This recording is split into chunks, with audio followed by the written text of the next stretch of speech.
Evangelio según San Juan, capítulo 4, verso 21. Vamos a continuar con nuestra serie, ¿cómo se mancha la adoración a Dios?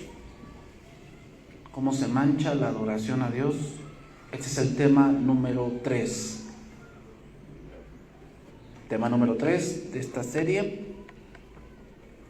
Vamos a continuar con nuestro tema de la semana pasada, entre signos de interrogación, adoración verdadera, parte número 2. Con esto, hermanos, con este tema voy a culminar la introducción y vamos a entrar donde nos vamos a basar durante toda esta serie.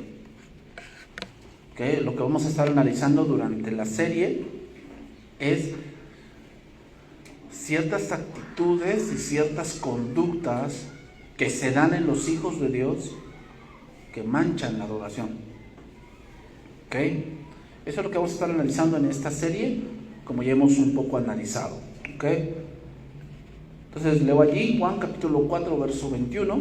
Jesús le dijo: mujer, créeme que la hora viene cuando ni en este monte ni en Jerusalén adoraréis al Padre. Vosotros adoráis lo que no sabéis, nosotros adoramos lo que sabemos, porque la salvación viene de los judíos. Mas la hora viene, y ahora es, cuando los verdaderos adoradores adorarán al Padre en espíritu y en verdad. Porque también el Padre, tales adoradores, busca que le adoren. Dios es espíritu, y los que le adoran en espíritu y en verdad, es necesario que adoren.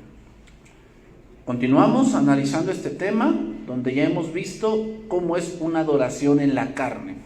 Decíamos, vamos a ver lo contrario. Aquí dice una adoración en espíritu y en verdad. ¿Qué es lo contrario? En la carne y en la mentira. Eso es lo contrario. Ya vimos cómo es una adoración en la carne. Y voy a decir esto para culminar ese punto. Muchos debemos entender a qué Dios sirven y adoran. Eso es muy importante entenderlo. Vamos a citar aquí otro pasaje. Primer libro de Samuel, capítulo 5, verso 1. Primer libro de Samuel, capítulo 5, verso 1. Voy a culminar el punto adoración en la carne, porque hoy voy a adentrarme en adoración en la mentira, ¿verdad? Voy a culminar este punto adoración en la carne con este pasaje y pasaremos a la adoración en la mentira. Dice ahí, primer libro de Samuel, capítulo 5, verso 1. Cuando los filisteos capturaron el arca de Dios, la llevaron desde Ebenezer a Asdod, y tomaron los filisteos el arca de Dios y la metieron en la casa de Dagón y la pusieron junto a Dagón. Y cuando al siguiente día los de Asdod se levantaron de mañana, he aquí Dagón postrado en tierra delante del arca de Jehová, y tomaron a Dagón y lo volvieron a su lugar. Los filisteos, hermanos. Mira, te voy a decir un dato interesante que vemos en toda la Biblia de los filisteos. Los filisteos siempre aparecen en la Biblia, y la razón fundamental por la que aparecen es que la adoración de Dios ha sido manchada. Si tú haces un estudio de ese pueblo, los filisteos aparecen cuando Israel ha abandonado principalmente la adoración, y lo decimos por esto, porque quien exterminó ese pueblo fue David. ¿Y quién fue David? Uno de los mejores adoradores. O sea, él fue el que instituyó todo lo que fueron los coros, todo lo que fueron los turnos del templo, pero por sobre todo, él es uno de los mejores, o es uno de los más grandes salmistas. Pero no todo eso es la adoración. También basamos la adoración en que David fue el hombre que de verdad hizo la voluntad de Dios. Esa es la mejor adoración que se puede hacer, hermanos. La mejor adoración que tú puedes dar es hacer la voluntad de Dios. Por eso dice, este hombre es conforme a mi corazón. ¿Qué quiere decir que era conforme a su corazón? Esa frase debemos tomarla por el antecesor de David, Saúl. ¿Saúl era conforme al corazón de Dios? No. ¿Por qué no? Porque hacía lo que quería. Era un hombre de verdad carnal. David era todo lo contrario. Por eso David exterminó a los filisteos. Entonces aquí entendemos algo. Los filisteos es un pueblo que señala que aparecen cuando Israel mancha la adoración. Entonces los filisteos aparecen. Entonces, eso nos dice algo, y es que los filisteos aparecen cuando la adoración es puramente carnal. Los filisteos son el símbolo de hacer las cosas en la carne. Esos son los filisteos.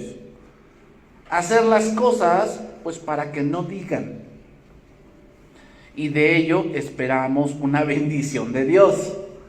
Esos son los filisteos. Los filisteos son que yo hago las cosas a mi manera, hago las cosas como bien me da la gana y espero que Dios me bendiga. Ese es los filisteos, o sea, eso no es la manera en que nos debemos acercar a Dios. Y vean lo que dice el verso, dice que capturaron el arca. Conocemos el contexto. El contexto es que se llevaron el arca porque la vieron como un amuleto, los israelitas. Pensaron que lo que necesitaban era como que medio maquillar la verdad, y esperaban ganar una guerra. Pero mientras la adoración a Dios esté manchada, siempre vamos a perder. Mientras la adoración esté manchada, mientras no reconozcamos quién es el Señor de mi vida, qué es lo más importante, qué es lo que más debe importar en relación a mis relaciones, a mis pensamientos, a mi trabajo, a mi dinero. Mientras no tengamos eso en orden, o sea, mientras tú digas, es que la prioridad son mis hijos, y yo no digo que sean la prioridad, pero no pueden estar más arriba que Dios. O sea, perdóname, si tú piensas así, tu adoración está manchada, y lo que va a pasar es que siempre vas a perder, siempre. Todas las decisiones que tomes con respecto a ese tema, siempre son equivocadas, porque no es Dios la prioridad, sino es algo más. Cuando tú digas, no, es que la prioridad es mi comodidad, y comodidad se refiere a dinero, yo no digo que no trabajes, pero si tu prioridad máxima es tu comodidad y no es Dios, tu adoración está manchada y siempre vas a perder, siempre. Eso grábatelo bien, siempre vas a perder. ¿Por qué? Porque toda decisión que tomes con respecto a ese tema siempre estará manchada, siempre será sin Dios. Eso es lo que hizo el pueblo. Entonces, los filisteos lo que hacen es tomar el arca, capturan el arca y la ponen en el templo de Dagón. Y dice que la pusieron junto a Dagón. Adoración con carne, hermanos. Así muchos hoy lo están haciendo. Ponen el arca de Dios junto a Dagón. Pero veamos qué va a pasar con esa adoración manchada. Y es que al verlos, o a varios de los falsos adoradores, Dios los va a postrar. ¿Qué pasó con Dagón? Dios lo postró. A varios de los falsos, Dios los va a postrar. Y no me refiero a enfermedad, Eso podría ser una opción. Pero es que cuando Dios empieza a estar en tu contra, lo primero que empieza a faltarte, ¿sabes? Lo primero que empieza a faltarte es la paz. Eso es lo primero que te empieza a faltar. Que empiezas a estar como preocupado por todo. O sea, cosas que antes no te preocupaban, ahora te preocupan. Cosas que antes sabías que como que tenías asegurado, ahora no la tienes. Esa es falta de paz. Y algo debes de analizar en el punto de tu vida con Dios.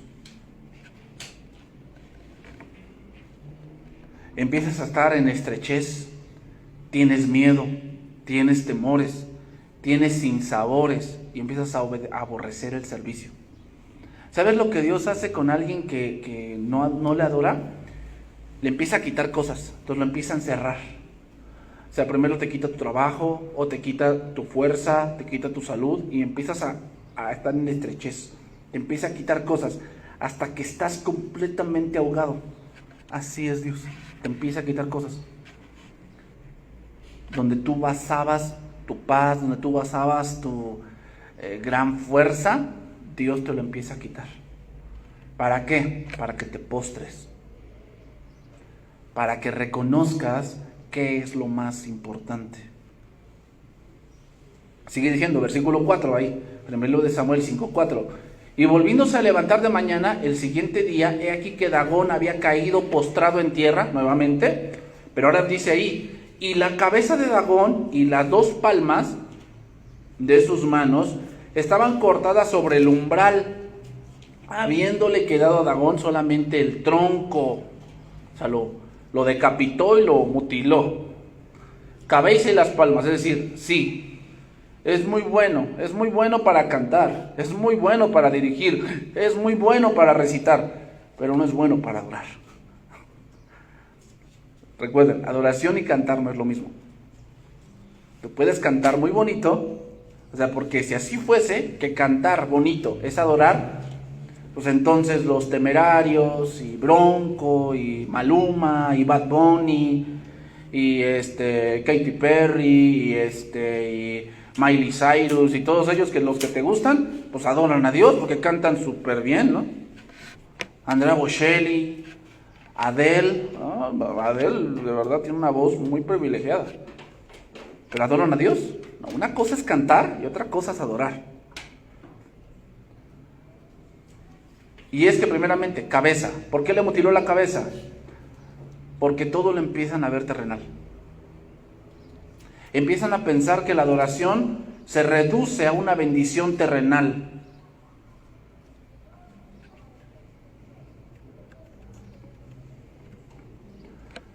¿Cuál fue la primera riqueza que David tuvo?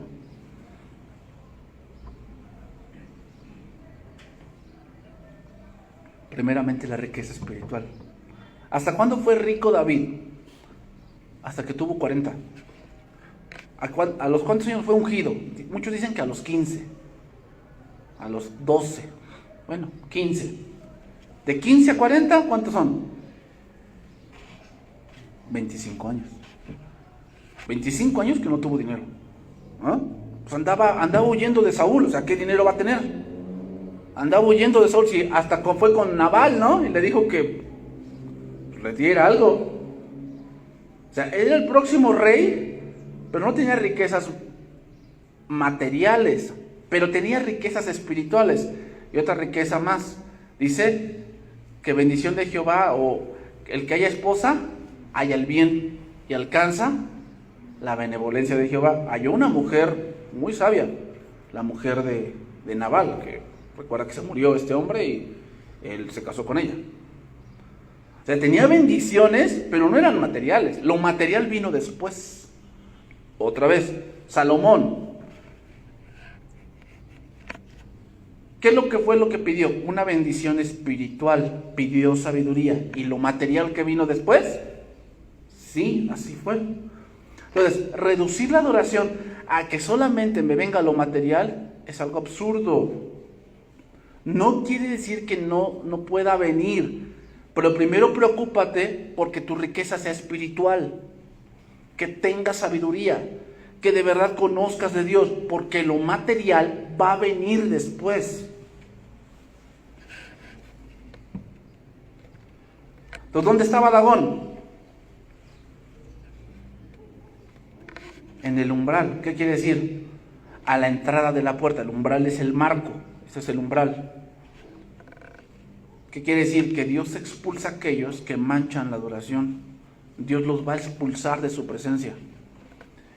Y eso no quiere decir que dejen el ministerio. Van tal vez a permanecer en él, pero Dios lo ha desechado. Y el ejemplo claro es Saúl. Saúl siguió en el reinado, pero Dios lo había desechado. Seguimos ahí. Primero de Samuel 5:9. Y aconteció que cuando la habían pasado, la mano de Jehová estuvo contra la ciudad con gran quebrantamiento, y afligió a los hombres de aquella ciudad desde el chico hasta el grande, y se llenó de tumores. ¿Te das cuenta? Primero, ¿qué fue? Primero fue un quebrantamiento espiritual, y después viene una enfermedad. ¿Te das cuenta del orden? O sea, primero derribo a Dagón, o sea, va a derribar a aquel falso adorador, le va a derribar, le va a hacer perder la cabeza, va a hacer que las cosas que él está haciendo con las manos, sus obras, sean ineficaces. Pero si con todo esto no entiende, entonces lo que va a hacer es enfermarlo. Pero eso es al final, no es siempre el principio. Entonces dice, enviaron el arca de Dios a Ecrón. Y cuando el arca de Dios vino a Ecrón, los ecronitas dieron voces diciendo, han pasado a nosotros el arca de Dios de Israel para matarnos y a nuestro pueblo. Y enviaron y reunieron a todos los príncipes de los filisteos diciendo, enviad el arca del Dios de Israel y vuélvese a su lugar. Y no nos mate a nosotros ni a nuestro pueblo, porque había consternación de muerte en toda la ciudad y la mano de Dios se había agravado. ¿Te das cuenta? La mano de Dios se va a agravar con aquel que tiene adoración en la carne. Entonces quiero que vean, hermanos, no es que la enfermedad venga de inmediato, no. Primero lo que viene es algo espiritual y después viene lo físico. Pero ahora vamos a pasar al siguiente punto, adoración en la mentira. Dice así un salmo, que si estudiaste la prédica del jueves, te va a recordar. Salmo 36. El pecado les habla internamente a los perversos. No le temen a Dios ni lo respetan. Se mienten a sí mismos y no ven sus faltas, y por eso no cambian ni piden perdón. Sus palabras son solo maldad y traición. Han dejado de obrar con sensatez y de hacer el bien. Lo voy a leer en la versión Martín Nieto, Salmo 36. Al maestro de coro, ¿ok? El delito habla interiormente al criminal y le dice, no temo a Dios ni en su propia cara. Se lisonjea de su delito, pensando que no será descubierto ni castigado. Una adoración en la mentira es alguien que sí parece que adora a Dios, pero él sabe su cuento. Él sabe su cuento. Él sabe por qué lo hace. Por eso dice dentro de sí, no temo a Dios ni en su propia cara. Es decir, se vuelven descarados, se vuelven gente que piensa dentro de sí mismos que son necesarios. Frases como, sin mí están perdidos. Sin mí esto se acaba. Si yo me voy, ustedes no hacen nada. Si yo me voy, el Espíritu se va conmigo. Es que, ¿saben por qué me voy? Porque aquí no sienten el Espíritu. Yo construí todo esto. O sea, todo esto que ven es mi esfuerzo. ¿Será? ¿No dijo Pablo, yo sembré, Apolo regó, pero el crecimiento? Pues ¿quién miente? Otra frase, yo soy el que más sé de todos.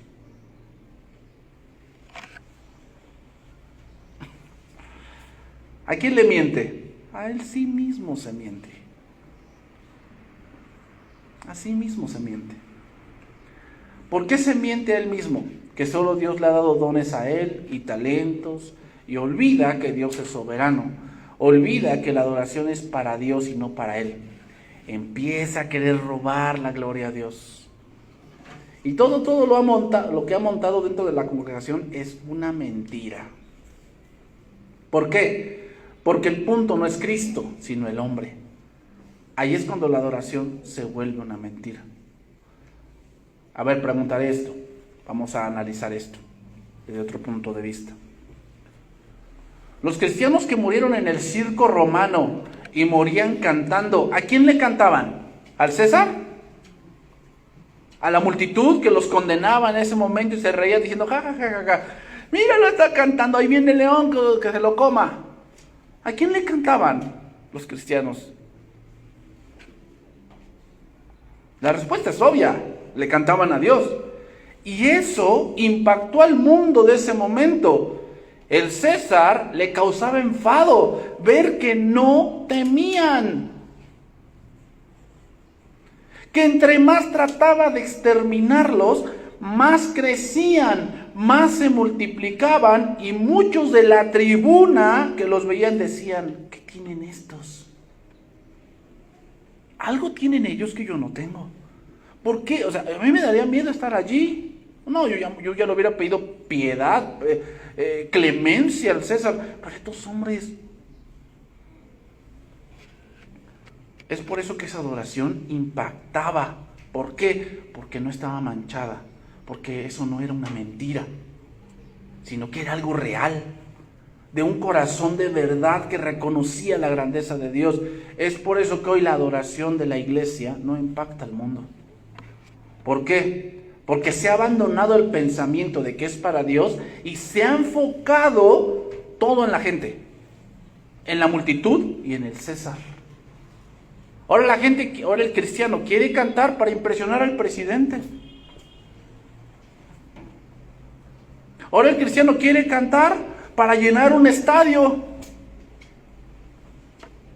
Ahora el cristiano quiere cantar para hacer su disco para la gloria de Dios, obviamente. Eso es una mentira. O sea, lo que te digan, para la gloria de Dios, ay, siento que es una mentira.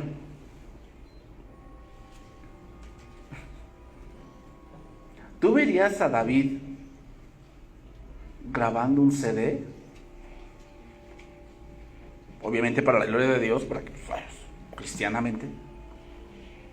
¿Tú crees? ¿Tú te imaginarías eso?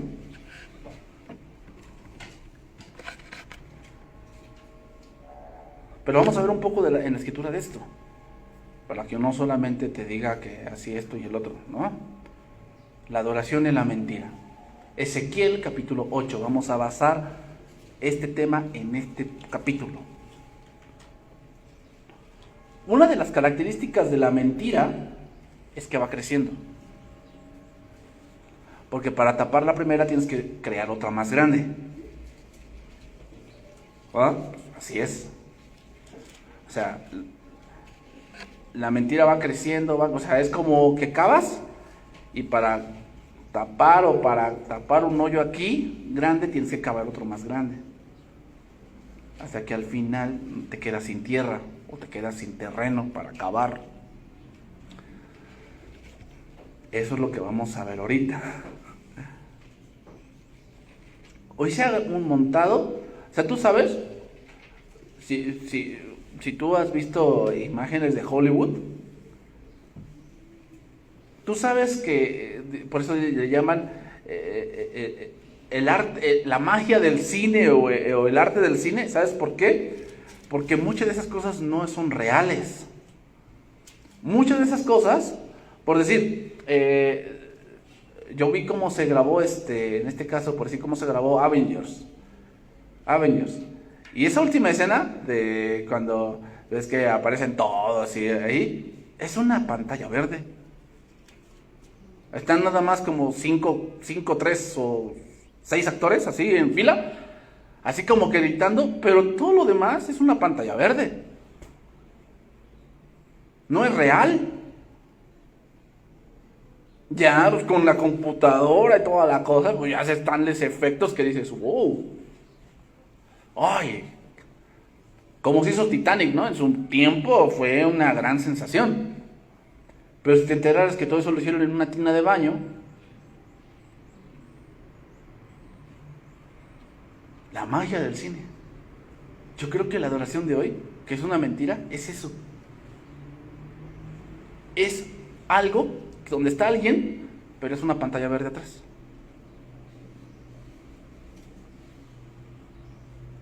Donde parece real, pero no lo es. Y cuando a veces los cristianos se dan cuenta de eso, como que se dicen, ay, yo pensaba que no era así, ay, qué triste me siento. Y ya todos se encajonan a pastores y a iglesias en un mismo saco, ¿no?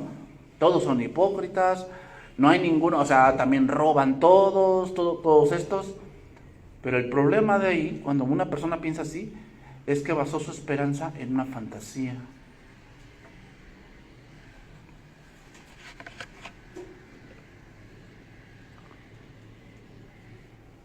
Ezequiel 8:1. Vamos a empezar ahí. En el 6.º año, en el mes 6.º, a los 5 días del mes, Aconteció que estaba yo sentado en mi casa, y los ancianos de Judá estaban sentados delante de mí, y allí se posó sobre mí la mano de Jehová el Señor. Y miré y aquí una figura que parecía de hombre, desde sus lomos para abajo, fuego, y de sus lomos para arriba parecía resplandor, el aspecto como bronce refulgente. Sabemos que el bronce significa juicio. ¿Para qué se presentó ahí el Señor? En este caso Jesucristo. ¿Para qué se le presentó? ¿Cuál es ese aspecto? Porque le iba a mostrar el porqué de las abominaciones o porqué el castigo. ¿Por qué el castigo? Vamos a poner así, te voy a dar un contexto aquí. Un contexto para que entendamos el pasaje. La visión fue dada 5 años antes de que los babilonios tomaran Jerusalén. Esta visión que vamos a ver. Pero lo que le muestra a Ezequiel Dios es algo que ocurrió en el pasado. O sea, se le muestra y Ezequiel viaja al pasado. Y va a ver cosas. Porque algo que tiene el malhechor es que se pregunta, ¿por qué a mí? Ay, ¿por qué? Ya sabes, ¿no? Dice un dicho que leí en una cafetería. ¿Quieres saber tus virtudes? Muérete. Porque todos los que se mueren son bien buenos. Todos. Date cuenta, o sea, pasan en la televisión. Se murió fulano, súper buena. Este joven siempre quiso estudiar. Siempre era muy amable. Siempre era muy cordial. Y dicen, ¿quieres saber tus defectos? Cásate. Porque vive con un mes con Andrés y sabrás quién es. ¿Quieres saber tus defectos? Cásate. Vas a ver, sí. Yo no te conocía esto, ¿no? No vivías conmigo. Ahora vas a ver que sí. Entonces, el malhechor siempre se miente a sí mismo que él es bien bueno y que él no tiene por qué pasar ciertas adversidades. Eso es lo que hoy estoy viendo en las iglesias, ¿no? Así me dice Jehová, que tú rechaces todo. Dile, yo rechazo todo eso. A ver. Vamos a analizar eso. A ver, ¿dónde dice eso la Biblia? Yo no veo yo lo que veo es a Jesús diciendo, Padre, si es posible, pasa de mí esta copa, pero no se haga ¿qué? Entonces, como, rechazo todo, dile al Señor, yo todo. ¿De dónde lo sacaron? Me huele a mentira.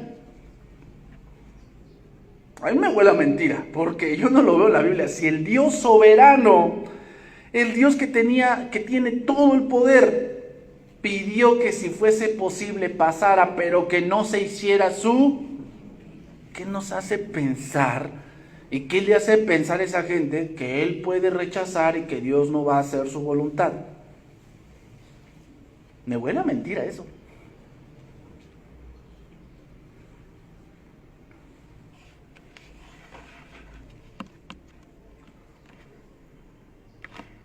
Vamos a ver, porque muchos dicen, no, es que usted es muy exagerado.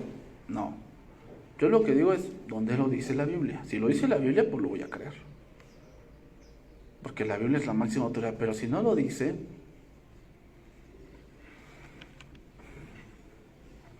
la Biblia, yo creo que esas personas que hacen eso son mentirosos.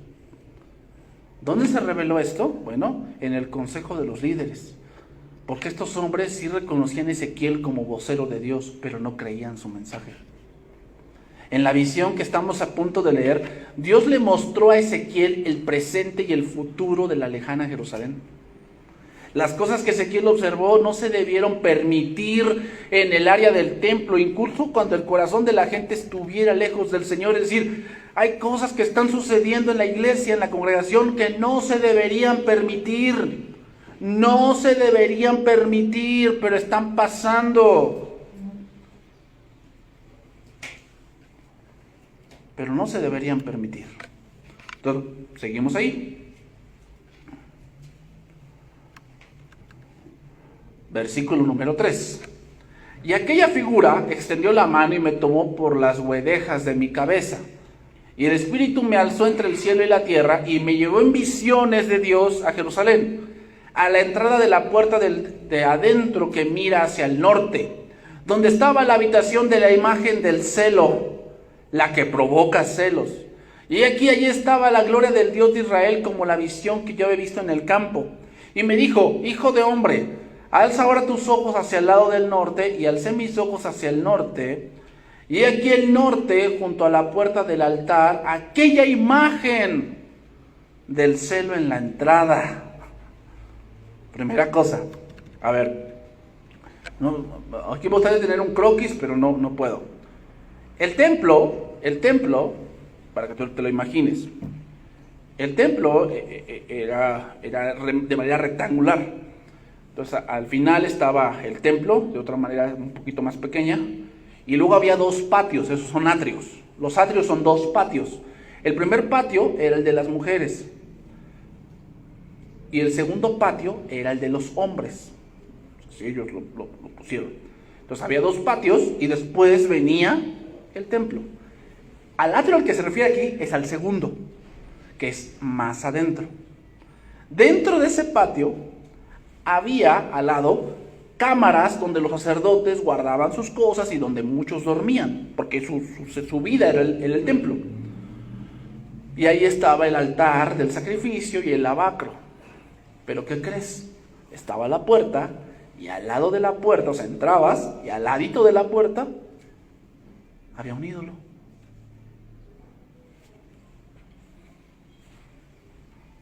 A ver, ¿es el templo de Dios y al lado de la puerta hay un ídolo? Sí. Dice ahí que provoca celo al Señor. Esto vamos a analizarlo. La primera vez que aparece la palabra celoso, en la Biblia es en el libro de Éxodo. Éxodo capítulo 20, verso 4, y anótalo. Dice: no te harás ni imagen ni ninguna semejanza de lo que esté arriba en el cielo, ni abajo en la tierra, ni en las aguas debajo de la tierra. No te inclinarás a ellas ni las honrarás, porque yo soy Jehová tu Dios, fuerte, celoso. Bueno, voy a leerlo esto en traducción viviente. No te inclines ante ellos ni les rindas culto, porque yo soy el Señor tu Dios, soy Dios celoso, quien no tolera que entregues tu corazón a otros dioses. Ahí está el punto. Esta versión nos deja algo muy en claro, y es que cuando la adoración es una mentira, es como poner un ídolo enfrente y decirle a Dios: ¿sabes qué? Yo vengo, pero yo amo a alguien más.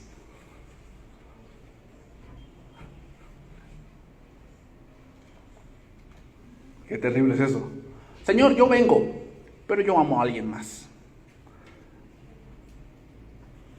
¿Cómo se entera? Yo me casé contigo, pero en mi corazón amo a alguien más.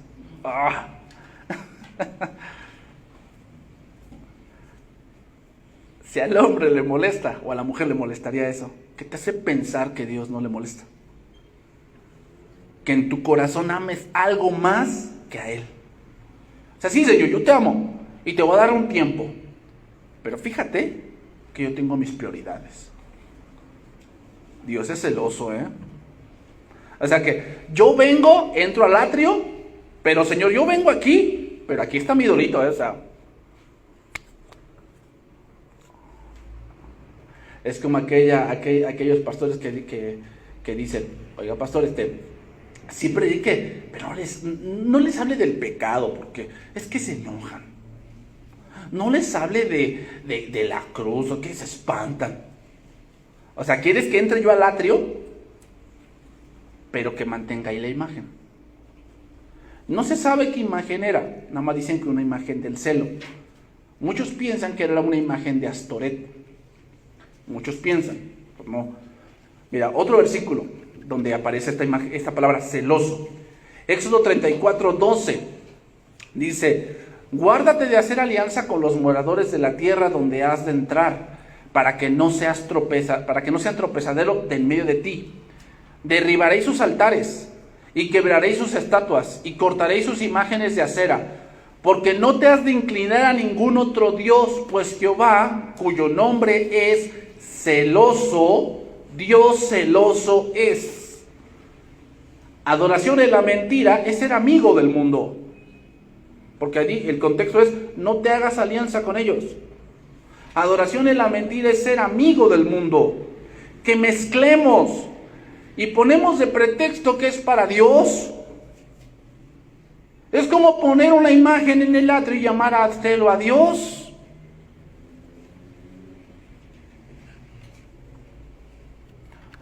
Cuando centramos la reunión en el hombre, eso es llamar a celo a Dios.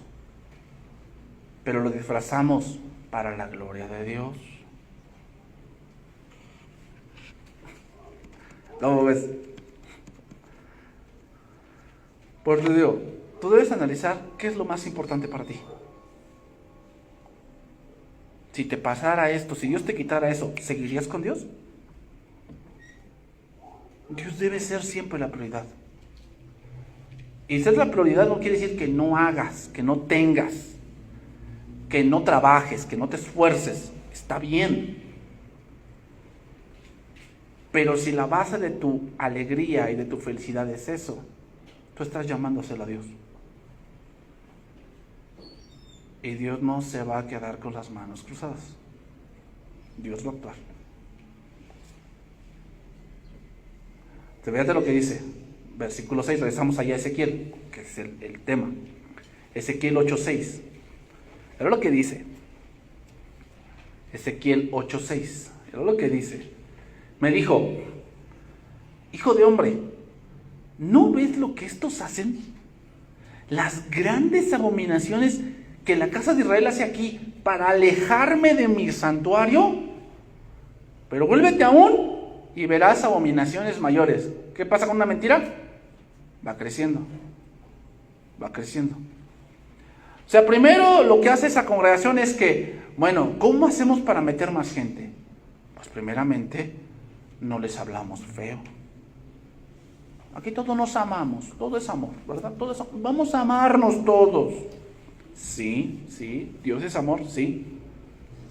Pero si entendemos el amor como el mundo, estamos mintiendo. Porque ¿sabes por qué estamos mintiendo? Porque ese Dios de amor que tú tanto predicas no existe.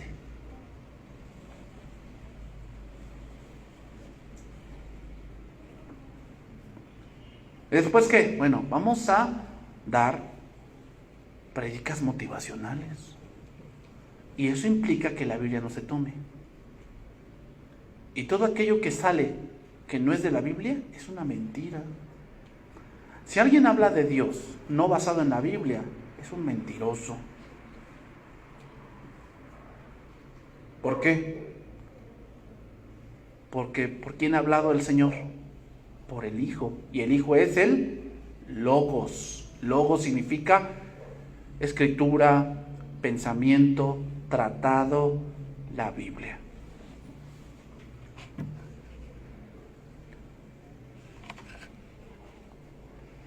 Seguimos ahí, 8:7 de Ezequiel. Y me llevó a la entrada del atrio, y miré, y aquí en la pared un agujero. Y me dijo: hijo de hombre, cava ahora en la pared. Y cavé en la pared, y aquí una puerta. Y me dijo luego: entra, y ve las malvadas abominaciones que hacen estos allí. Entré pues, y miré, y aquí toda forma de reptiles y bestias, abominables, y todos los ídolos de la casa de Israel que estaban pintados en la pared por todo alrededor. ¿Dónde? En el atrio. En el atrio, en la casa de Dios estaban ahí. Y delante de ellos estaban 70 varones de los ancianos de la casa de Israel, y Hazanías, hijo de Safán, en medio de ellos, cada uno con su incensario en su mano, y subió una nube espesa de incienso. Cuando habla aquí esto de que en la pared y esto, habla de una cámara dentro del templo. Es decir, algo dentro del liderazgo, dentro del consejo, había algo que era inaudito. Y es que estaba todo pintado de toda forma de reptiles y todo ídolo abominable. Eso quiere decir, lo que quiere decir, hermanos, es que cada uno con su incensario significa cada quien buscando lo suyo. Cada quien con su propia visión, cada quien con su propia meta, no guiados por Dios, sino por su propio pecado y su propia ambición. Eso significa. Pintados así en los muros, es que eso es lo que vamos ahora a establecer. ¿Saben lo que están diciendo varios pseudopastores de España? Que si se aprueba la ley de ideología, debemos celebrar. Porque el mundo está madurando. Pseudopastores cristianos diciendo eso, ahí ves, sus iglesias van a estar pintadas ¿de qué? De ideología.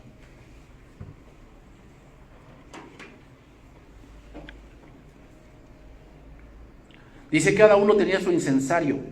¿Qué quiere decir el incensario? ¿Qué significa el incienso? Las oraciones. Y las oraciones son parte de la adoración. Estaban adorando allí, pero manchando o teniendo las paredes repletas de reptiles y de ídolos abominables.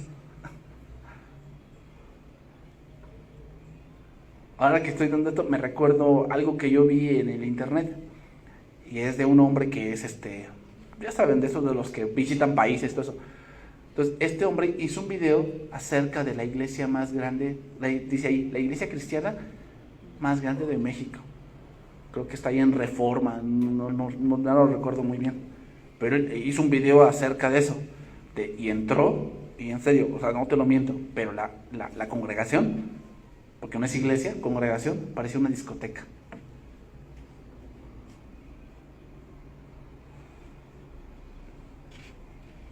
Hoy estamos viendo, mira, una cosa es que alguien salvó Dios a una persona que vivió en el mundo y se tatuó todo, y no lo vamos a juzgar por eso. O sea, no, porque esas son señas de que vivió en el mundo. Pero ¿te imaginas a un pastor actuando de esa manera? Es que la Biblia no dice que no me tatúe.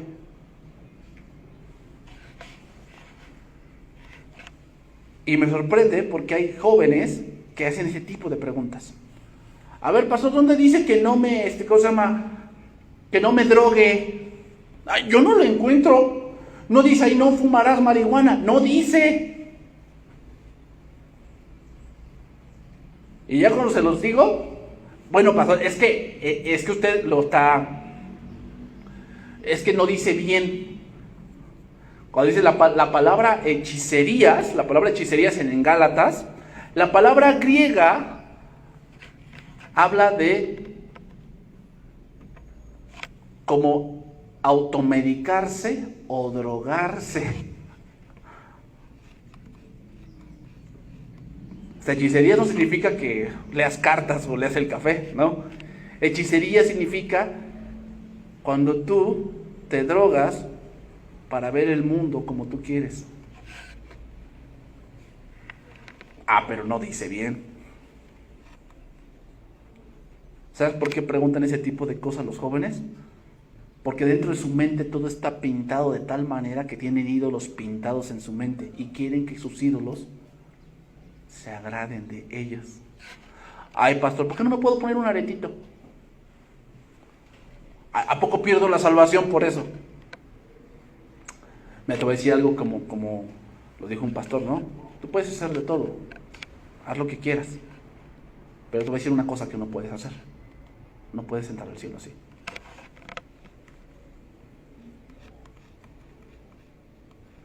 Entonces, muchas veces nosotros tenemos una cosmovisión de cómo es Dios. Así tenemos en nuestras paredes de nuestra mente pintadas cosas que yo creo que son Dios.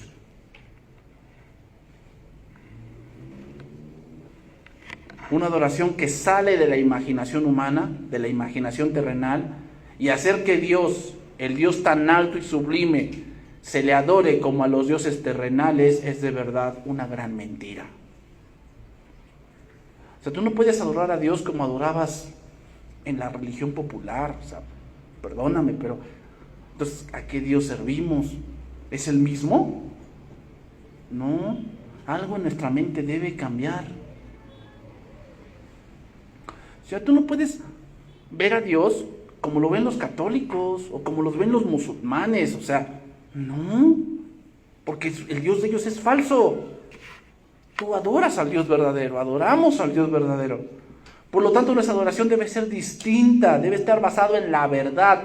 ¿Y qué es la verdad? Lo que más se acerca a la realidad. Eso es la verdad.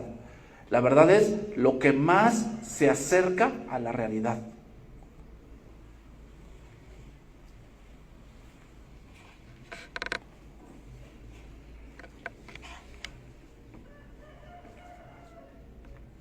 Yo apenas esta semana hablé con un pastor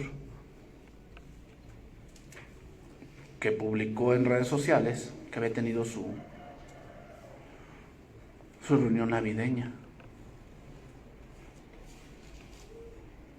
Ustedes saben que ahorita Tlaxcala pasó a semáforo naranja. Entonces él me dice, no, pastor, es que si usted le tiene miedo, usted no tiene fe. Yo le dije, ¿sí? Entonces ve al banco y endeúdate. Total, tienes mucha fe. Dios te va a dar dinero, pues no sé de dónde. O sea, y no, también pienso, exactamente. Tú no pones en riesgo tu vida, pones las de los demás, porque tú tienes una idea de lo que es Dios.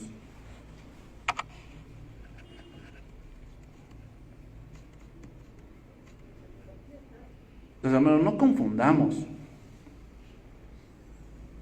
O sea, ¿sí? ¿Tenemos fe? Sí. ¿Y Dios nos va a cuidar? Sí. Pero también Dios te da los medios. Si tú vas en un auto, ¿qué medios ha dado Dios para que tú te cuides? El cinturón y las señalizaciones de tránsito, ¿verdad? Que no rebases en línea continua. Te dice un disco máximo 90. Por fe, 190. Y choca y se le mutiló una mano. Es que Dios no me cuidó. Sí te cuidó, pero tú no quisiste ese cuidado. Es lo mismo. ¿Para qué está la ciencia? Si la ciencia está diciendo esto, o sea, ayer estaba viendo un médico y dijo algo muy cierto. Dice que todos vamos a cuidarnos. Dice, ¿cómo te cuidas de algo que es invisible? ¿Cómo te cuidas? Si ahorita que subas al transporte o que llegues a tu casa y tomes la manija, ves el virus de que, no, aquí tiene virus, pues no le toco. Esta concha que voy a comer tiene virus, no me la como. O sea, ¿puedes hacer eso?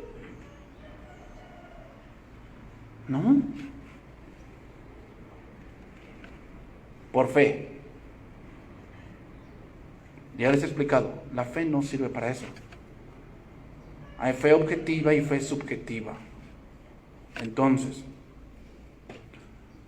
piensan que Dios es como ellos, que Dios es un ser humano, que también no es perfecto y que no puede verlo todo. Porque mira lo que dicen en el versículo 12, dice, y me dijo, hijo de hombre, ¿has visto las cosas que los ancianos de la casa de Israel hacen en tinieblas? Y cada uno en sus cámaras pintadas de imágenes, porque dicen ellos, no nos ve Jehová. Jehová ha abandonado la tierra. ¿Sabes de dónde sale ese razonamiento? Cuando te va mal y dices, ¿dónde está Dios? ¿De dónde viene ese razonamiento? De un idólatra.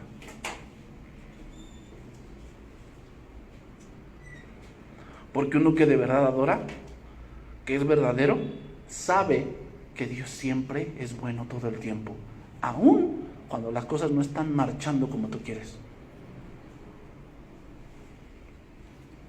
Pero alguien que hizo una adoración en la mentira te va a preguntar, a ver, ¿dónde estaba Dios cuando no tenía trabajo? A ver, ¿dónde estaba Dios cuando mi mamá estaba enferma? A ver, ¿dónde estaba Dios cuando me traicionaron? ¿Por qué preguntas eso? Pues porque eres un idólatra, porque tu adoración siempre ha sido una mentira.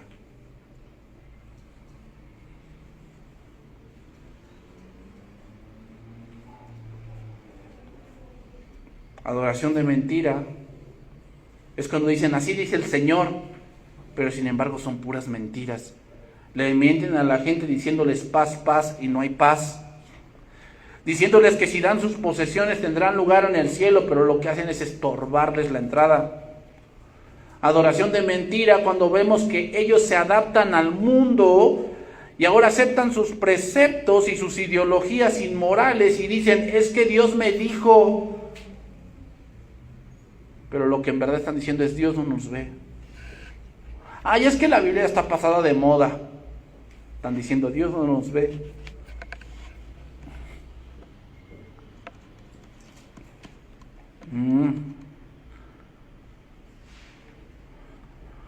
Versículo 13. Que se me está acabando el tiempo.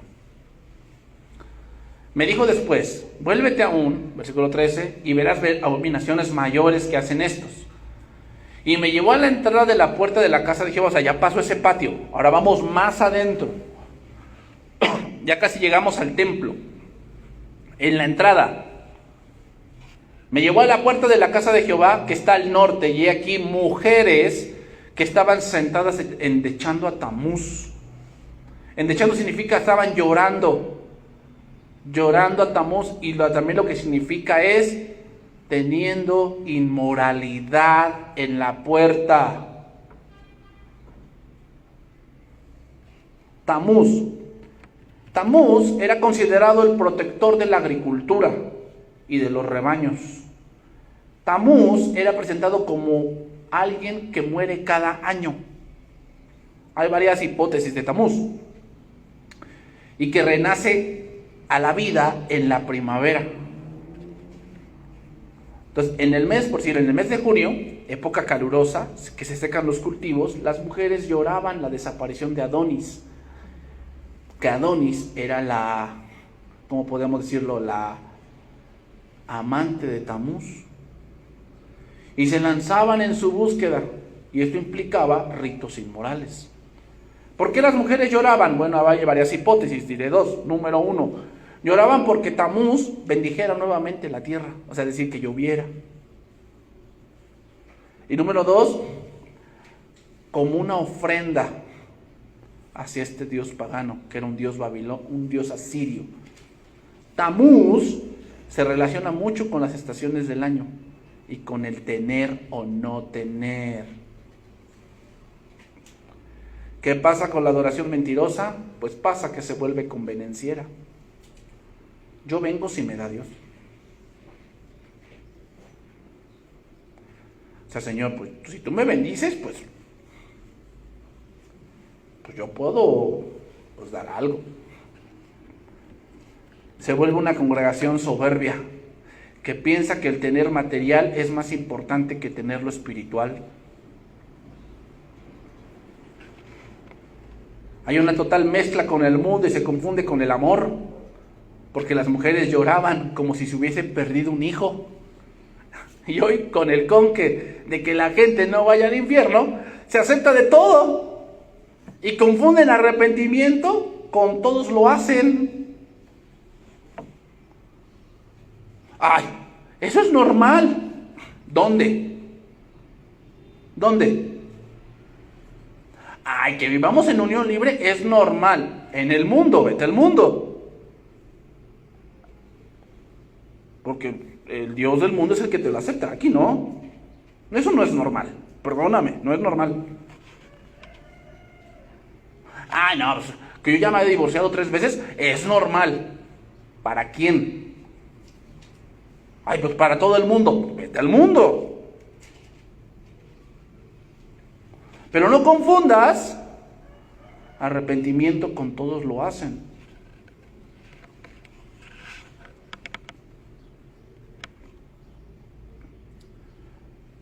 Pero ve a estas mujeres llorando por este ídolo.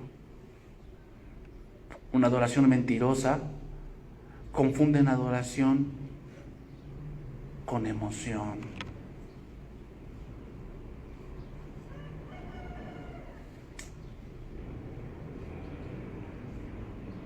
El hecho de que hayas sentido muy bonito no quiere decir que adoraste a Dios. Yo me voy a dar cuenta que adoraste a Dios, ¿sabes por cómo? porque cambias. Si sigues igual, yo creo que no. Te estás mintiendo a ti mismo. Y vámonos por la parte final. Ezequiel 8:15. Luego me dijo: ¿no ves, hijo de hombre, esto? Vuélvete aún y verás abominaciones mayores que estas. Y me llevó al atrio de adentro de la casa de Jehová. Ya estamos adentro. Y aquí junto a la entrada del templo de Jehová, entre la entrada y el altar, como 25 varones. Se cree que estos eran sacerdotes. Sus espaldas vueltas al templo de Jehová y sus rostros hacia el oriente, y adoraban al sol, postrándose hacia el oriente. Y me dijo: ¿no has visto, hijo de hombre? Es cosa liviana para la casa de Judá hacer las abominaciones que hacen aquí. Después que han llenado de maldad la tierra, se volvieron a mí para irritarme. He aquí que aplican el ramo en sus narices, pues también yo procederé con furor. No perdonará mi ojo, ni tendré misericordia. Y gritarán a mis oídos con gran voz, y no los oiré. Esto sí ya es lo más grave. ¿Qué es una adoración mentirosa?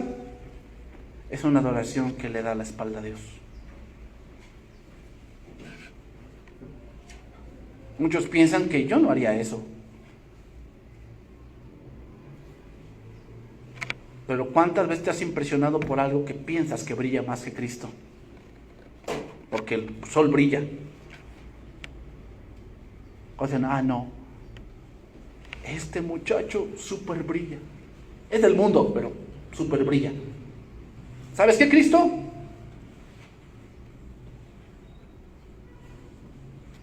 Bye.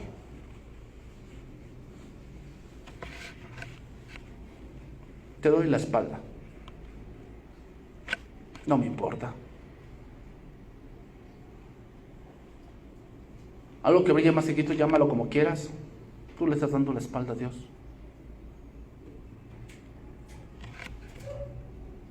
Dice la versión Oso: ¿has visto, hijo de hombre? Es cosa liviana para la casa de Judá hacer las abominaciones que hacen aquí, después que han llenado la tierra de maldad.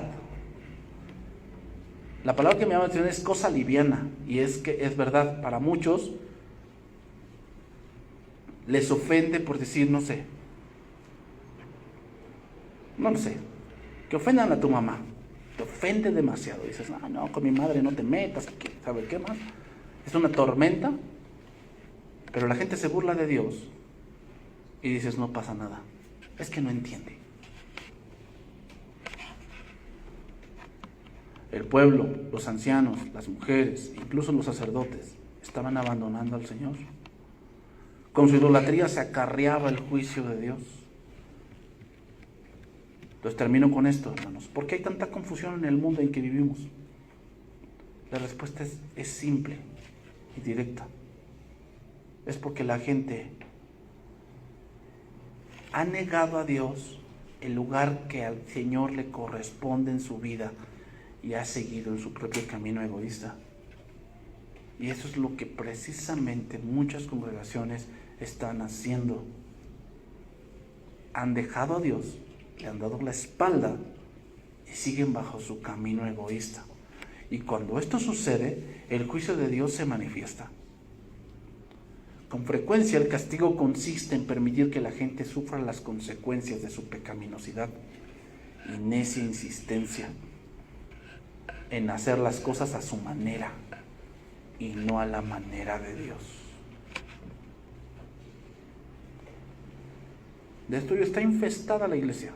Es triste decirlo, pero hoy vemos muchos conciertos, muchas lágrimas, mucho show, pero la pregunta es, ¿adoración verdadera?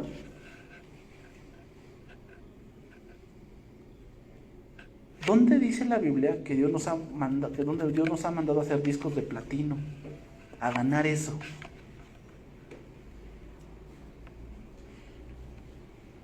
Dios nos ha mandado a ser más como Jesús. Y si no comenzamos por la adoración personal, terminaremos como Judá, adorando a otros dioses y recibiendo el castigo divino. Una adoración mentirosa, hermanos, es confundir que adoro a Dios porque gano algo material. Y no es así. No te dejes engañar por eso. No te dejes engañar por eso. Es más peligroso tener que no tener. Si Dios te bendice, qué bueno, gracias a Dios. El problema con eso es que muchas veces pensamos que yo estoy bien con Dios porque tengo, y muchas veces no nos autoanalizamos bien. Decir, a ver, ¿está bien? Algo que a mí me sorprende de David y que todos deberíamos aprender de ahí, hermanos, es que cuando David tuvo, él nunca cambió. Él seguía sabedor de dónde había salido. ¿Sabes cuándo se le olvidó eso? Cuando mató a Urías. Ahí se le olvidó que él había salido ¿de dónde? De las ovejas. Era un pastorcillo olvidado. Se le olvidó y Dios se lo recordó. Pero en toda su vida, David siempre se acordó quién era el rey. Jehová. Yo pues salí de las ovejas. Por eso digo, es más peligroso tener que no tener. Porque cuando tenemos, se nos olvida de dónde Dios nos rescató.